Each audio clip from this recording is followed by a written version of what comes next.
Hello friend, आप देख रहे हो हमारे चैनल ग्रोबुक्स। तो अगर आप हमारे चैनल पर नए हैं तो प्लीज़ हमारे चैनल को सब्सक्राइब कर लीजिएगा। तो चलिए आज हम फिर से आपके लिए नई बुक लाए हैं, जिस बुक का नाम है क्यूरेट दिस। इसका मतलब कंटेंट क्यूरेशन के लिए एक प्रैक्टिकल गाइड।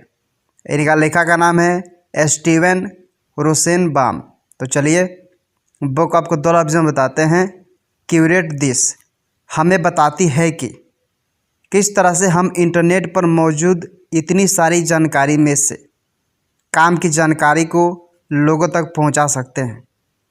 यह किताब हमें कंटेंट क्यूरेशन के बारे में बताती है, जिसका मतलब है बहुत सारी जानकारी में से काम की जानकारी को अलग करना, ताकि लोग उसे आसानी से पा सकें। यह बुक किसके लिए है? वे जो एक ब्लॉगर है, वे जो एक वेबसाइट चलाते हैं और अपने ऑडियंस के लिए बेहतर कंटेंट लेकर आना चाहते हैं। वे जो इंटरनेट से काम की जानकारी को आसानी से खोजना चाहते हैं। अध्याय नंबर 1, यह किताब आपको क्यों पढ़नी चाहिए। आज के वक्त में हमारे पास इतनी ज़्यादा जानकारी है कि जब हम उसमें से अपने काम की चीज़ों को खोजने के लिए निकलते हैं तो हमें बिना काम की बहुत सी चीज़ें मिल जाती है। ऐसे में अगर आप लोगों की इस समस्या को सुलझाने की कोशिश कर रहे हैं तो आप एक कंटेंट क्यूरेटर हैं।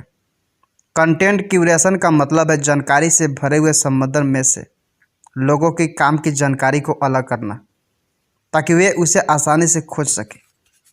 अगर आप लोगों के लिए कंटेंट बनाने का काम कर रहे हैं तो आपको यह पता होना चाहिए कि किस तरह से आप अपनी ऑडियंस की ज़रूरतों को समझ सकते हैं और उसके हिसाब से उन्हें कंटेंट दे सकते हैं। यह किताब हमें बताती है कि किस तरह से आप यह काम कर सकते हैं। इस बुक को पढ़कर आप सीखेंगे कंटेंट क्यूरेशन क्या होता है, किस तरह से आप कंटेंट को क्यूरेट कर सकते हैं, अपने ऑडियंस को अपना बनाए रखने के लिए आपको क्या करना चाहिए। अध्याय नंबर 2, आज हमारे पास बहुत ज़्यादा जानकारी मौजूद है और उसमें से अपने काम की चीज़ को खोज पाना मुश्किल हो गया है। बहुत से लोगों का कहना है कि आज के वक्त में हम इंटरनेट से कुछ भी बहुत आसानी से पा सकते हैं। लेकिन अक्सर हमारे साथ यह होता है कि हम इंटरनेट पर कुछ खोजने के लिए जाते हैं और हमें वो नहीं मिलता जो हम खोज रहे होते हैं। हमारे काम की जानकारी बहुत सी दूसरी तरह की जानकारियों के बीच में दबकर रह जाती है, जिससे हमें उसे खोजने में परेशानी होती है। 2010 में गूगल के चेयरमैन एरिक स्मिथ ने कहा कि 2003 से 5 एक्साबाइट की जानकारी इंटरनेट पर बढ़ गई है, जो कि बहुत ज़्यादा है। उसके बाद से अब तक इतनी जानकारी हर दूसरे दिन इंटरनेट पर अपलोड हो रही है। इतनी ज़्यादा जानकारी में से हम अपने काम की चीज़ को खोज सके, इसलिए 2 वेबसाइट हमारे लिए काम कर रही है, जिनका नाम है टेकमिम और मीडिया गेजर। यह एक टॉपिक से संबंधित सारे आर्टिकल्स की हेडलाइन को एक जगह पर लेकर आती है और उन्हें पॉपुलैरिटी के हिसाब से लोगों को दिखाती है। इस लिस्ट में जो आर्टिकल सबसे ज़्यादा पढ़ा गया है उसे सबसे ऊपर रखा जाता है और जो सबसे कम पढ़ा गया है उसे सबसे नीचे। अगर एक आर्टिकल की पॉपुलैरिटी बढ़ जाती है तो वो ऊपर चला जाता है। लेकिन क्या कोई आर्टिकल हमारे काम का सिर्फ इसलिए होगा क्योंकि उसे बहुत से लोगों से पढ़ा है? लोग यह नहीं खोजते कि क्या पॉपुलर है, लोग यह खोजते हैं कि क्या उनके काम का है।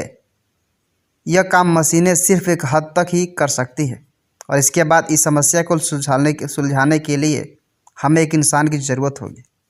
अध्याय नंबर 3, अच्छा कंटेंट क्यूरेटर बनने के लिए आपके पास 5 खूबियाँ होनी चाहिए।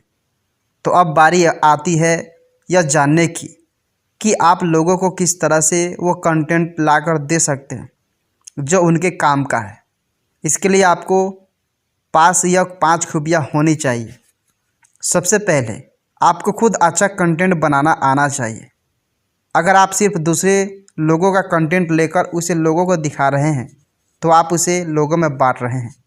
अगर आप चाहते हैं कि आप सच में लोगों की मदद करें तो आपको अच्छा कंटेंट लिखना होगा और उसके बीच में दूसरी वेबसाइट का लिंक देना होगा जहाँ से एक व्यक्ति उस टॉपिक के बारे में ज़्यादा जानकारी पा सके। इसके बाद आपको एक फिक्स शेड्यूल पर काम करना होगा। जरा सोचिए आपको कैसा लगेगा अगर आपका फेवरेट शो एक बार सुबह 9 बजे आए और अगले दिन रात 12 बजे। अगर आप हर दिन एक आर्टिकल अपलोड कर रहे हैं तो हर दिन कीजिए, और अगर हफ्ते में एक बार कर रहे हैं तो हफ्ते में एक बार उसी दिन को कीजिए। इससे आपकी ऑडियंस को पता होगा कि उन्हें आपकी वेबसाइट पर कब आना है। तीसरा यह है कि आप कंटेंट अपलोड करने के बाद यह उम्मीद मत कीजिए कि लोग अपने आप ही आपके पास आ जाएंगे। आप उसे लगातार प्रमोट करते रहिए। ऐसा करने के लिए आप सोशल मीडिया का इस्तेमाल कर सकते हैं। यह देखिए कि आपकी ऑडियंस कहाँ पर अपना समय बिता रही है और फिर उनके सामने जाकर अपने बारे में बताइए और साथ ही उन्हें अपनी वेबसाइट का लिंक दीजिए। इसके बाद आप अपनी ऑडियंस से घुल मिलकर बात करते रहिए, उन्हें समझने की कोशिश करते रहिए, उनके पोस्ट पर कमेंट करते रहिए और हर तरह से उनके बीच में रहने की कोशिश कीजिए। अंत में दूसरे लोगों का कंटेंट शेयर कीजिए।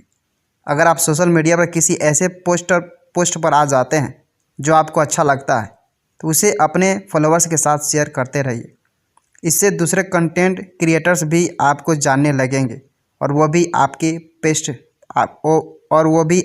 पोस्ट शेयर करेंगे।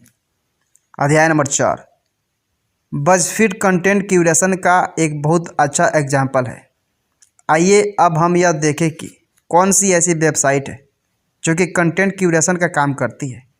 इसमें सबसे ऊपर नाम आता है बज़फीड का, जहां हर महीने 15 करोड़ लोग कुछ पढ़ने के लिए जाते हैं। इसकी कामयाबी की वजह जानने के लिए हमें यह देखना होगा कि लोग आज के वक्त में इंटरनेट किस तरह से इस्तेमाल कर रहे हैं। आज के वक्त में लोग जानकारी पाने के लिए किसी वेबसाइट पर नहीं जाते, बल्कि वे अपना ज़्यादा समय सोशल मीडिया पर बिताते हैं। हमें वहीं से पता लगता है कि दुनिया में क्या हो रहा है। बज़फीड को यह अच्छे से पता है और वह चाहता है कि उसके आर्टिकल सोशल मीडिया पर शेयर किए जाए। इसलिए वह हमेशा अपने लोगों को प्रेरित करता है कि वे उसके आर्टिकल्स को फेसबुक और ट्विटर पर शेयर करें। इस तरह से वे ज़्यादा से ज़्यादा लोगों तक पहुंच पाते हैं। इसके अलावा बज़फीड एल्गोरिथम के साथ इंसानों की मदद भी लेता है। वह उनकी मदद से उस कंटेंट को अलग करता है जो कि लोगों के काम का है, ताकि उसे ऑडियंस को बेहतर जानकारी मिल सके। वो टाइम और AOL जैसी वेबसाइट से यह पता करता है कि इस समय ट्रेंड में क्या चल रहा है और फिर उनकी टीम एक व्यक्ति उस ट्रेंड में चल रहे टॉपिक को एक मज़ेदार तरीके से लिखता है जिसे लोग याद रखें और शेयर कर सकें। यह वेबसाइट आर्टिकल्स में बहुत मज़ेदार हेडलाइंस का इस्तेमाल करती है, जिससे लोगों को पता लग जाता है कि उसके अंदर उनके लिए क्या है।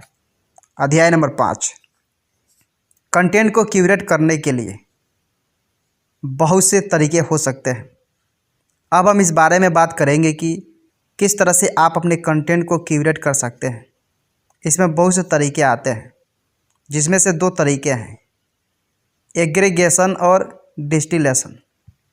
एग्रीगेशन में आप एक टॉपिक से संबंधित बहुत से लिंक्स और वेबसाइट्स को एक जगह पर लाकर रख सकते हैं, ताकि लोग उसमें से एक पर क्लिक करके उस जानकारी को पा सकें।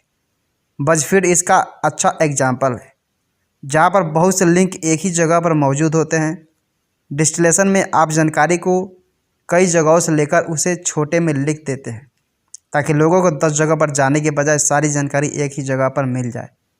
एग्जाम्पल के लिए फेसबुक ऐप को ही ले लीजिए, जहाँ पर आपको बहुत सी किताबें की समरी छोटे में मिल जाती है। इससे आपको पूरी किताब पढ़ने की ज़रूरत नहीं पड़ती और आपको छोटे में अपने काम की बात भी पता लग जाती है। इसके अलावा समय के साथ बहुत से तरीके भी निकल रहे हैं जिससे कि हम कंटेंट क्यूरेशन कर सकते हैं। यूट्यूब में हम कंटेंट को वीडियो की मदद से दिखाते हैं।